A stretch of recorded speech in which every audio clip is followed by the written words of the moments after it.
So, have you ever struggled to build a really persuasive argument? Well, welcome everyone. Today's explainer is a truly unique journey, because we're going to look at the very architecture of an idea. You know, academic papers can be notoriously dry, but today, we're looking at a fascinating roadmap of structural methodology based entirely on the abstract and table of contents of a 2011 Daejeon University academic paper. It's titled Cyclic Economics in Daejeon Thought by Phoi Won-hyuk. And honestly, it reads like a detective's map. Just by looking at how an author outlines their argument, we can uncover the exact blueprint they use to build a compelling case. It's basically a masterclass in structuring complex thoughts for your own arguments, essays, or presentations, and I am absolutely thrilled to unpack it with you today.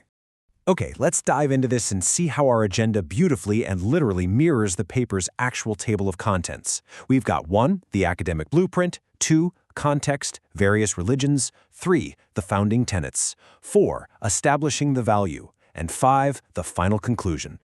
All right, Section 1, the academic blueprint. We're strictly mapping the structural blueprint of Phoi Won-hyuk's 2011 work here.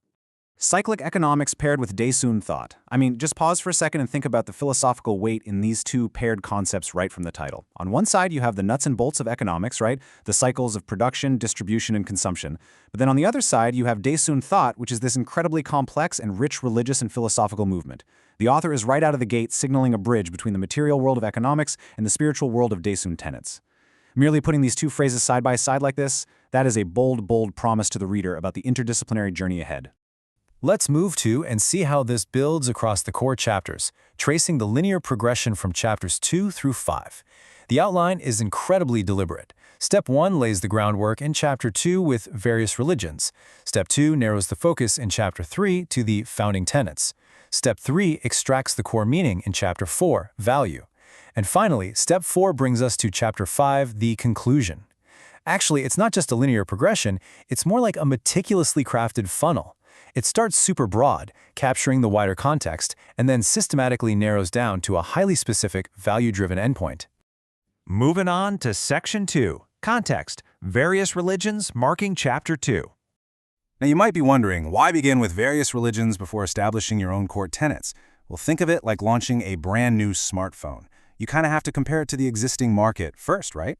By surveying the landscape of various religions, the author is using a comparative baseline to set the stage for their unique framework. They're showing us what already exists, which highlights the gaps, the contrasts, and ultimately the necessity for the new ideas they're about to drop on us. It proves they get the broader conversation before adding their own specific voice. And this brilliantly illustrates the visual weighting of comparative methodology implied by the paper's opening structural choice. By starting broad with the spectrum of world religions, the structure inherently promises a comparative analysis. It's essentially telling the reader, hey, to truly grasp the economic cycles within Daejeon thought, we first have to understand how it sits relative to the wider theological world. Up next, Section 3, the founding tenets, Chapter 3. This question really gets to the absolute heart of the paper's implied premise. How do foundational tenets shape economic cycles? Think about your own life for a second. How do your personal ethical codes dictate what you buy or maybe how you invest your money? In this framework, the economic cycle isn't just this cold machine driven by supply and demand. It's heavily driven by deep belief systems, ethical codes, and spiritual worldviews.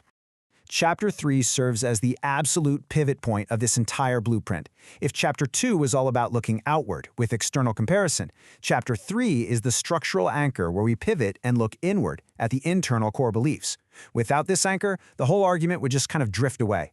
By officially defining the founding tenets right dead center in the paper, the author locks down the rules of the universe they're describing before even attempting to extract any broader societal or economic value.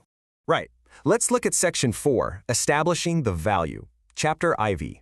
So the crucial point is how all the preceding comparative and foundational chapters culminate right here, in establishing value.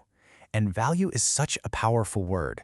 In economics, it literally means utility or monetary worth. But in philosophy, it means moral or ethical importance. By titling this chapter simply Value, the author bridges that gap beautifully, suggesting that the Daejeon tenets generate something functionally meaningful and beneficial within their economic cycle. This is the fourth sequential step in the paper, representing the ultimate economic or philosophical payoff before we hit the conclusion. The structure dictates that you absolutely must pass through the broader world of religions, and then through the specific tenets before you can earn the right to declare the value. It's a very methodical, step-by-step unearthing of the author's primary thesis. And finally, Section 5, the final conclusion, Chapter V, References and Glossary. So here we are at the anatomical ending of the 2011 Daejeon University paper, mapping out the final components that officially close the author's argument. You've got Chapter 5, the conclusion, tying it all together. But equally crucial to the structure are the references and the glossary. The references prove the rock-solid foundation of the research, while a glossary, well, that implies that the terminology used, likely highly specific to Daejeon thought and cyclic economics, require dedicated definition just to ensure the reader fully grasp the nuances of the argument. Now, what's really interesting about this slide is that this entire skeletal abstract was carefully crafted back in 2011 to structure a highly intricate theological economic argument.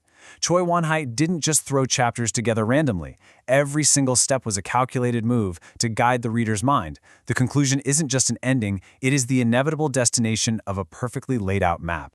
Which leaves us with one final, lingering thought. We've traced the entire skeleton of this argument. We know exactly how it was built, block by block. But what secrets are hidden within the full text of Chapter 5? What are the actual mechanics of the cyclic economics themselves? By understanding the sheer brilliance of the outline, it makes the mystery of the actual content that much more compelling, doesn't it? I highly encourage you to seek out Choi Won-hyuk's original text to uncover those details for yourself. Thank you so much for joining me on this explainer, and remember to always keep questioning how the ideas around you are built.